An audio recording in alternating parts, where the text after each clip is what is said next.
aujourd'hui, je ne l'aime pas demain et je ne l'aimerai jamais. Mais maman, pourquoi tu ne m'aimes pas? Quand je te regarde là, tu me rappelles une douleur enfouie dans mon âme. Attendez, madame. Quand vous dites qu'elle vous rappelle une douleur enfouie dans votre âme, il s'agit de quoi exactement? Est-ce que vous avez déjà eu contact avec elle dans le passé? Je ne l'ai jamais vue. Mais elle me rappelle une terrible douleur. Monsieur, lorsque mon fils est venu me la présenter et qu'elle m'a dit qu'elle venait d'une région, chose que mon fils ne savait pas. Mais le père de mon enfant vient de la même région qu'elle. Ce dernier m'a fait tellement souffrir. Il m'a fait tellement souffrir. Je n'ai jamais oublié tout ce qu'il m'a fait. Et en l'envoyant, ça m'a rappelé toutes ces souffrances enfouies dans mon âme. Donc aujourd'hui, on veut que je l'aime. Je ne peux pas l'aimer. Attendez, si je comprends bien, vous dites que votre belle-fille vient d'une même région euh, que le père de votre fils qui vous a fait souffrir. Effectivement. De quelle souffrance est-ce qu'il s'agit? Quand vous parlez du père de votre enfant qui vous a fait souffrir, il s'agit de quoi exactement? Je vais vous raconter. J'étais très jeune à l'époque, adolescente, et j'ai rencontré le père de Victorien. Amoureux, nous l'étions. Complices, nous l'étions. Mais dès qu'il a appris que j'étais enceinte, il m'a laissé tomber. Il n'a pas voulu assumer son rôle de père. Il m'a abandonné. Ma famille aussi, ne voulant pas d'un enfant qui n'a pas de père, m'a rejeté. J'étais obligée de me sacrifier, de me comporter comme une personne immorale, si je peux le dire, en traînant dans les marchés, faisant les petits boulots pour entretenir ma grossesse, jusqu'à ce que j'accouche. Toujours dehors, avec mon fils. Mais maman, ça tu ne me l'as jamais dit. Tu m'as dit que mon père était pourtant décédé. Et là maintenant, là, j'apprends que en réalité, mon père n'est pas décédé. Tu m'as menti. Pourquoi? Victorien! Pourquoi tu m'as menti? Victorien! Tu te tais. C'est pas devant les gens ici, tu as venu me faire des reproches par rapport à mon comportement. Tu te tais. Tu n'as rien à dire ici. Mais maman, c'est ma femme. C'est ma femme. Aujourd'hui, c'est ta femme. Maman. Laisse-moi. Celle-là, c'est ta femme. Je suis ton unique soutien. C'est moi qui dois être le centre d'intérêt de ta vie. Et non de celle-là. Quand tu la regardes là, elle a le même comportement que ton père. Déjà même, on est dans cette maison. Vous êtes mariés depuis 5 ans. Il n'y a même pas d'enfant. Essayez de vous rasseoir, s'il vous plaît. Il n'y a pas d'enfant. Elle ne sait même pas faire la cuisine. Elle ne sait rien faire de bon que de dépenser l'argent que tu gagnes. Et c'est cette femme-là que tu veux que j'appelle ma belle-fille. Je t'ai dit de la laisser. Je vais te trouver une fille de mon village. Bien, qui est appropriée pour toi. Celle-là, je ne l'aime pas. Et je ne l'aimerai jamais, Victorien. Mais maman, par rapport à l'enfant, c'est parce que Dieu ne m'a pas encore donné. Je n'ai jamais fait d'avortement. Celle-là, je ne l'aime pas. Et je ne l'aimerai jamais, Victorien. Mais maman, par rapport à l'enfant, c'est parce que Dieu ne m'a pas encore donné. Je n'ai jamais fait d'avortement. Il est mon premier homme. Dieu. Toi, tu connais Dieu? Toi, tu connais Dieu? Tu connais Dieu, et puis depuis là, tu ne fais pas d'enfant. Dieu va donner. Dès que je suis allée avec le père de Victorien, dès que j'ai fait l'enfant, toi, 5 ans, tu es là, tu dépenses l'argent de mon enfant là, et puis tu me parles de Dieu. Tu as fait avortement, tu sais ce que tu as fait. C'est pour ça que depuis là, il n'y a pas d'enfant. De toutes les manières, je ne t'aime pas. Monsieur, je dis que je ne l'aime pas et je ne l'aimerai jamais. Telle est ma décision. Parlant du père de Victorien, vous dites qu'il vous a fait quoi exactement? Et quel est le rapprochement avec elle, en fait? Qu'est-ce qu'il vous a fait, le père de Victorien? C'est les mêmes choses là. Elle va faire souffrir mon fils comme son père m'a fait souffrir. Et ça, je ne peux pas l'accepter. Elle va le laisser un jour comme il m'a laissé. C'est pour ça que je suis là. Mais tout à l'heure, votre fils s'est mis à genoux pour vous demander pardon parce que apparemment il aime encore sa femme. Alors, d'après ce qu'elle a eu à nous dire, son mari lui a demandé de rentrer en famille parce que vous auriez dit qu'il doit choisir entre elle et vous. Effectivement. Il n'y a pas deux capitaines dans un bateau. Quand je mettais mon fils au monde, elle n'était pas là. Elle ne peut pas venir diriger mon fils. Pardon, maman. Pardon. Pardon, pourquoi? J'aime mon mari. Lui, il ne t'aime pas. C'est moi, sa mère, qui l'aime. Chérie. Et il n'a rien à dire. Il n'a rien à dire. Dame Marcel, vous aimez votre enfant? Monsieur, j'aime mon fils plus que tout au monde. C'est grâce à moi qu'il est arrivé à ce stade-là. C'est moi qui l'ai fait. À cause de mes sacrifices. Aujourd'hui, il est devenu un grand homme de la société. Le cœur de votre enfant apparemment a choisi cette dame que voici. Ce n'est pas une bonne femme pour elle, monsieur. Donc, c'est pour ça que vous m'avez déplacé. C'est pour ça. Celle-là, qui ne peut produire aucun fruit, qui ne fait rien de bon.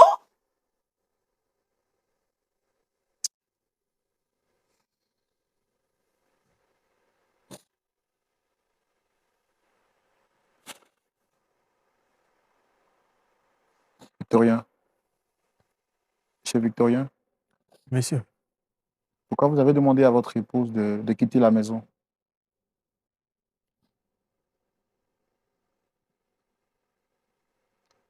C'est vraiment compliqué. Très compliqué. En fait, depuis le premier jour que je l'ai présenté à ma mère m'a dit clairement qu'elle ne l'aimait pas. Et après notre mariage, la vieille a décidé de venir vivre avec nous pour un bon moment. Et étant ma mère, je ne pouvais pas refuser. C'est comme ça que j'ai accepté. Mais depuis la vieille est arrivée à la maison, toujours les histoires. Toujours les histoires. Et voyant cela, ça m'attriste vraiment. Toujours les histoires. Toujours les histoires. Et voyant cela, ça m'attriste vraiment.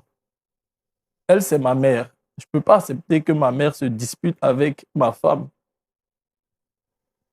Donc, pour cela, j'ai demandé à ma femme de rentrer chez elle à la maison. Parce que je n'avais pas le choix. Bien vrai que ça me fait mal, mais c'est ma mère. Et une chose à savoir, c'est que la mère, elle est unique. Le mariage, c'est vrai, Ça fait mal parce qu'on est marié, mais on peut refaire le mariage.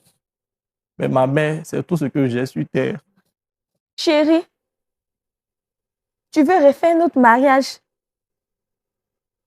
Donc, vous avez fait Désolé. le choix de vous séparer de votre femme au détriment de votre mère. Oui, j'ai pas d'autre choix. La Bible dit l'homme quittera son père et sa mère, s'attachera à sa femme. Vous êtes conscient au moins que vous êtes marié, vous ne pouvez pas divorcer. Oui, mais je suis obligé de divorcer. J'ai pas d'autre choix que de divorcer.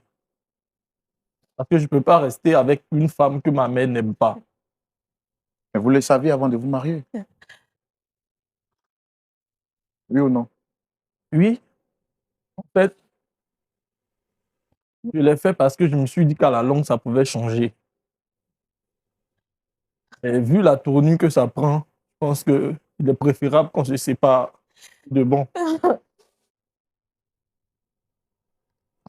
pense que ça sera mieux ainsi. Vous êtes chrétien, vous avez dit. Oui, je suis chrétien. Merci beaucoup. Merci beaucoup. Pasteur Tchoumou, Oui, Roland. voici encore une autre situation difficile. Je pense que sans transition aucune, on va vous donner la parole pour que vous puissiez nous éclairer à la lumière de la parole de Dieu. Et ça sera tout de suite dans notre rubrique à la loupe de la parole.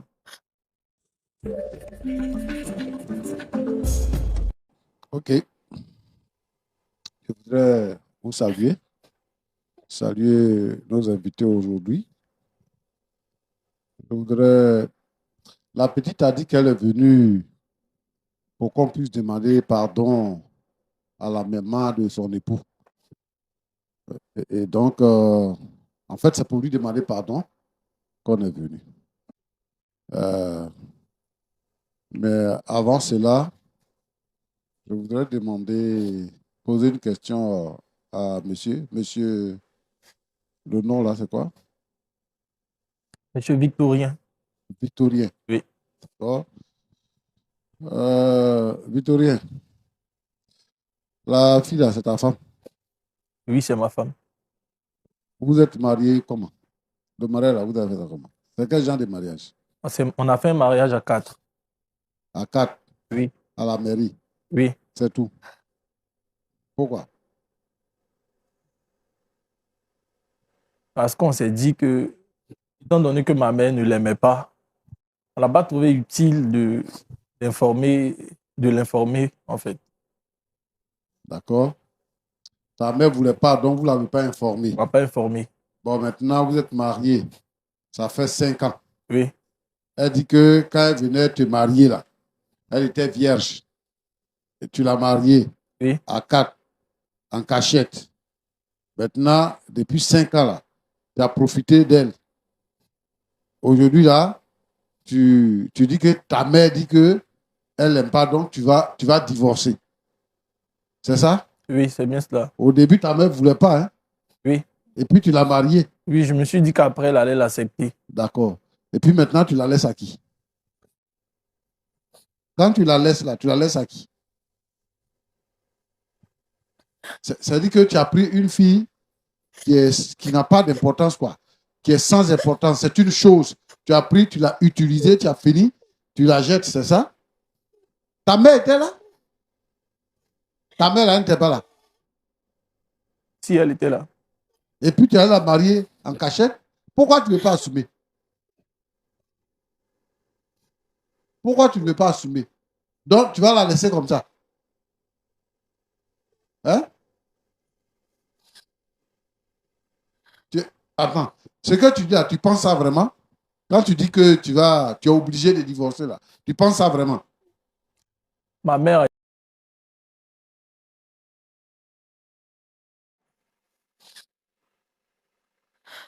Attends.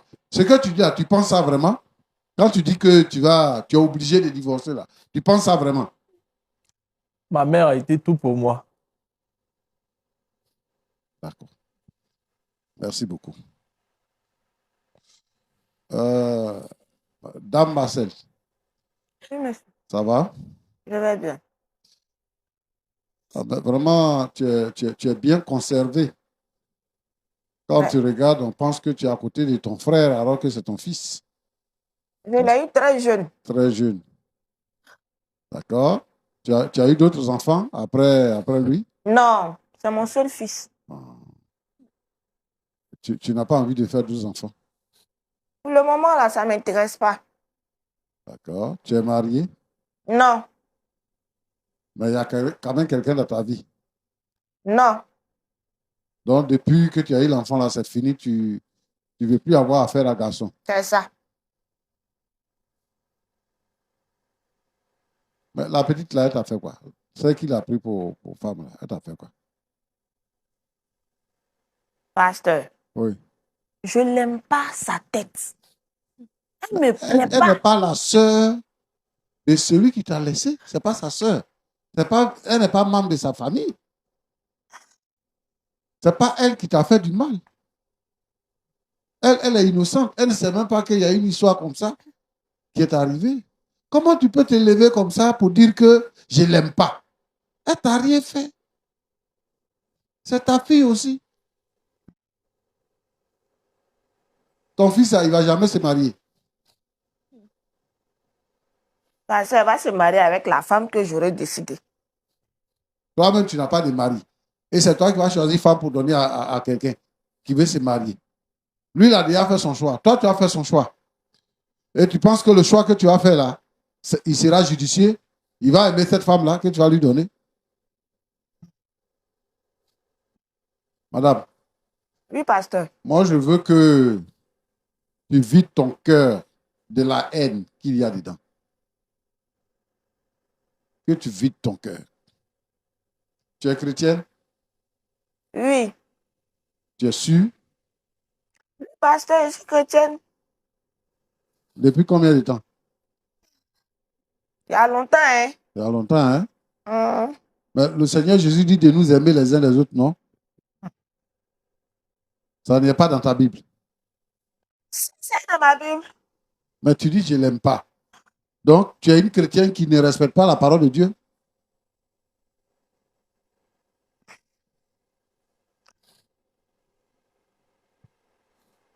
D'accord.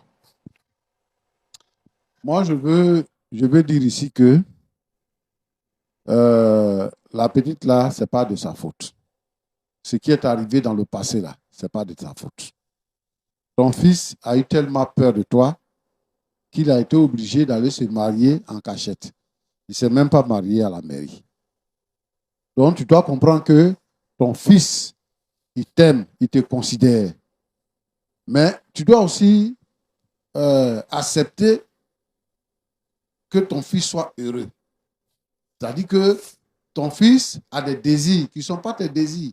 Parce que lui, c'est ton fils, mais c'est une personne à part. Il n'est pas toi. Donc, lui, il peut aimer. Comme toi, tu as été déçu. C'est ça qui a fait que tu ne veux plus aimer. Mais tu fais fausse route. Tu fais fausse route. Moi, ce que je veux, c'est que, parce que tu es une sœur en Christ, tu dois comprendre que ton fils a des désirs, il a des besoins, et que même s'il dépend de toi, il a besoin d'être épanoui. Si tu aimes ton fils réellement, il faut aimer ce qu'il aime. Il est en train de prendre une décision qui est une décision très dangereuse, qui peut avoir des conséquences. Qui peut avoir des conséquences. La petite là, si elle savoir qu'elle se suicide, tu auras toujours ton fils. Mais vous aurez commis un crime. Parce que, étant désespérée, elle a dit quoi? Quand elle est venue nous voir, elle a dit que elle a grandi à l'église. Elle est née d'une famille chrétienne. Et elle a conservé sa virginité. Parce que, connaissant la parole de Dieu, elle voulait se marier avec un homme qui allait la...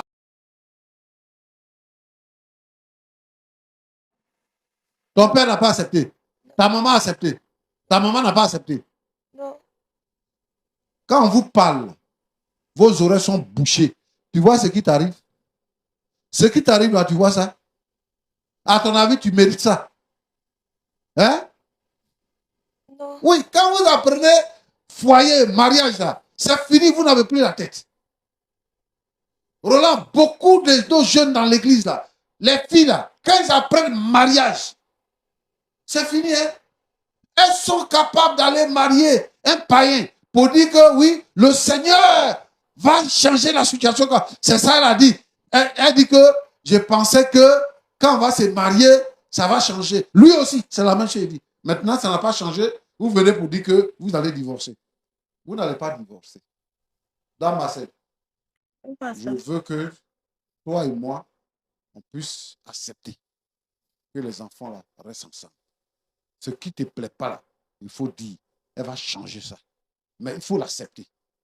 Et puis, moi, je veux que tu viennes chez moi à l'église. Il y a des bons frères là-bas qui vont s'intéresser à toi. Ça va changer ta vie.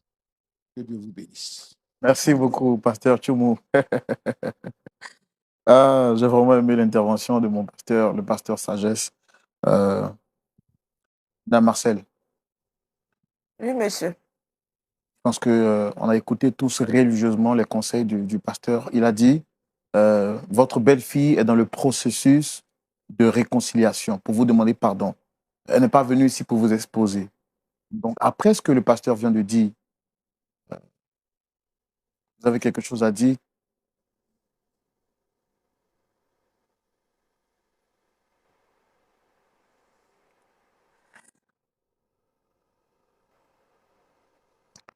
Monsieur. Oui. Le pasteur vient de parler. En tant que serviteur de Dieu, je suis qui pour aller en l'encontre de ce qu'il dit. Ainsi donc, je préfère me retirer pour les laisser vivre leur amour. Mais quand vous dites que vous préférez vous retirer, c'est dit que vous préférez retirer votre parole, c'est ça? Je ne préfère pas retirer ma parole. C'est difficile pour moi. Et comme je ne peux pas automatiquement accepter que les choses redeviennent à la normale, je préfère partir. Attendez, madame, s'il vous plaît. Madame.